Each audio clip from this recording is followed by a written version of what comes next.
Welcome everybody to the next episode of the Cannabis Review. I'm delighted to be joined on this episode by Leonid Kotlyar, who's the founder and managing director at DéWarrior Unlimited BV. DéWarrior is a seed-to-IPO management consultancy firm at the intersection of ag tech, sustainability, and cannabis innovation. How are you keeping today, Leonid? I'm doing very well, Owen. Thank you so much for having me.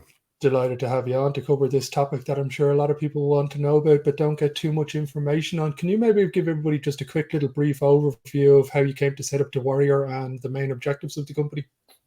Absolutely. I came from a career of institutional finance and happened to join the firm that was at the start of the Who Cares Wins paper that really began the ESG movement. So when I started in Morgan Stanley, ESG and looking after sensitive accounts from the point of view of ESG compliance and management, it was something that I always had an eye into.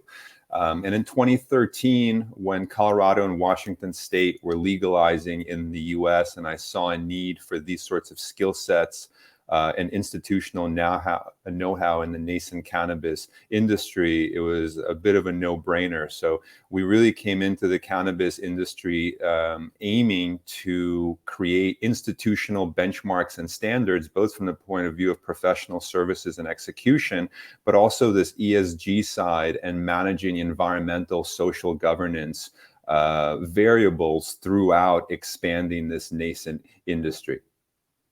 Okay, very interesting. Can you maybe give everybody an explanation of what is regenerative growth?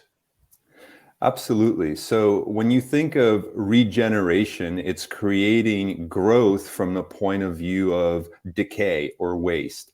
And in a way, the cannabis industry as a whole is regenerative, right? After nearly a century of prohibition, of decay, of waste, of incarceration of vulnerable asset classes, we now have the opportunity to create value, to create jobs, to create opportunity out of the industry that stems from this plant. And that goes from the medical cannabis industry to the wellness and recreational adult use cannabis industry and to the industrial applications of the cannabis sativa L plant or the hemp plant.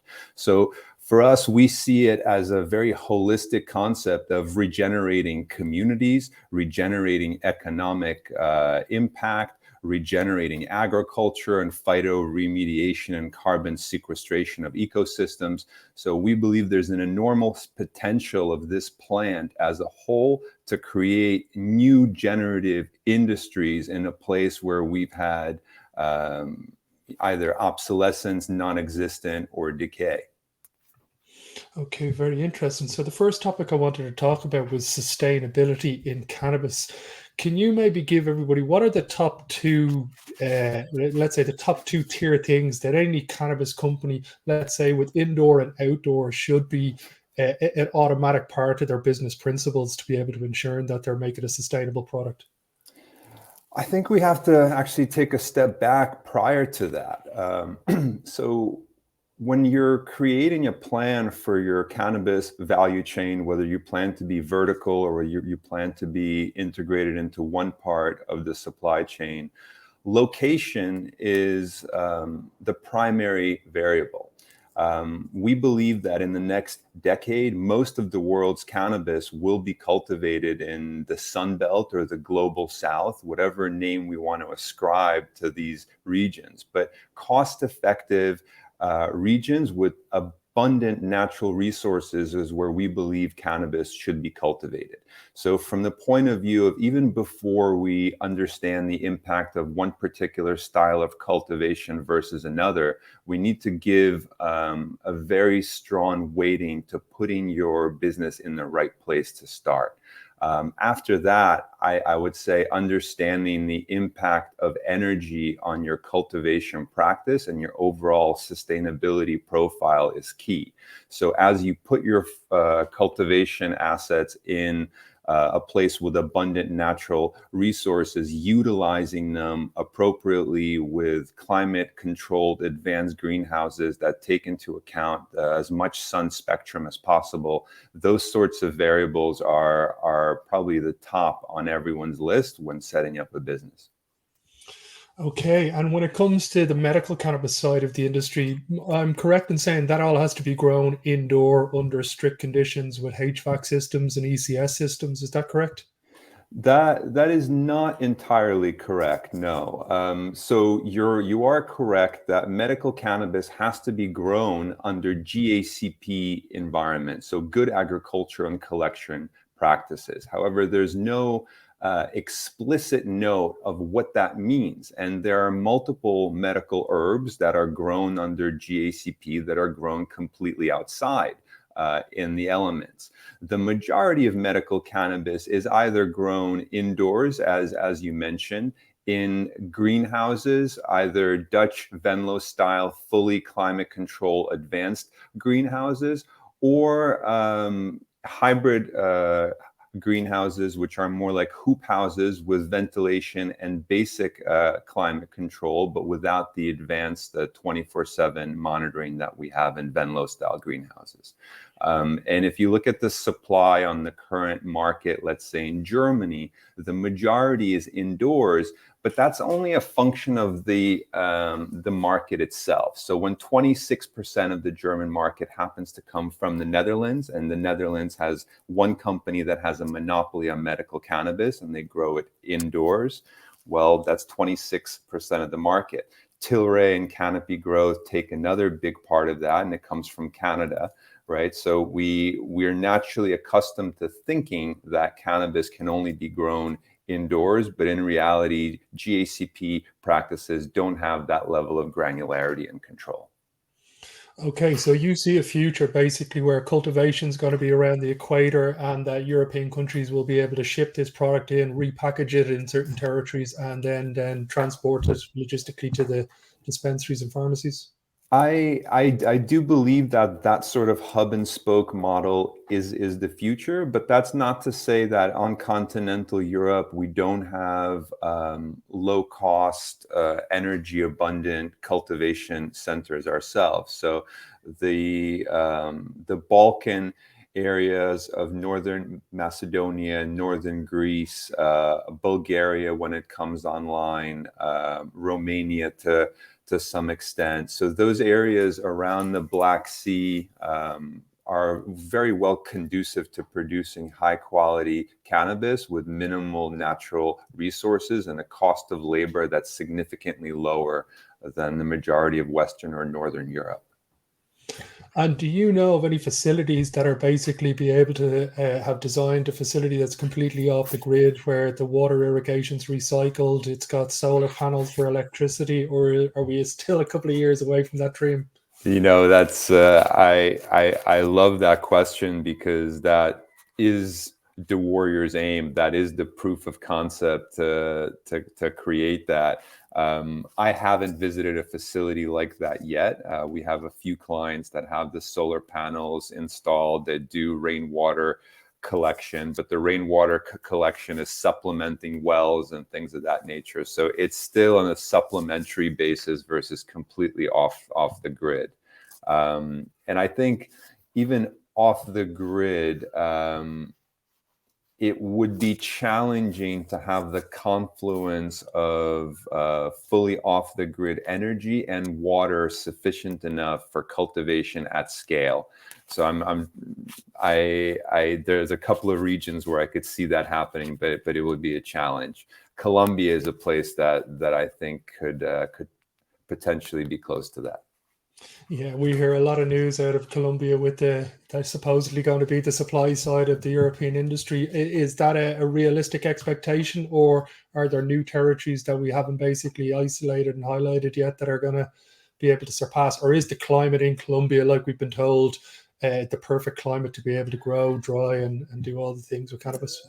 So first of all, I don't think Colombia is a perfect climate. I think it has very high humidity, and you need a particular set of genetics to be able to do well in a climate like that.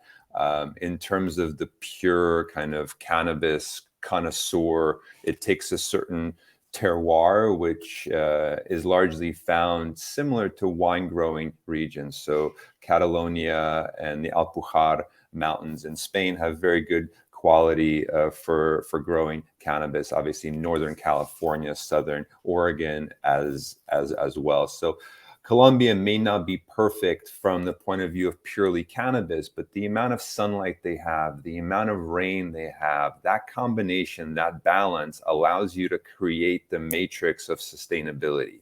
And I think that's the key takeaway that we wish all of our clients to take away is it's not a checklist. We're not going through any sort of this is good, this is bad, shape up, level up. It's really a matrix, and adjusting this matrix to your budget, to your environment, to your specific needs of cultivation.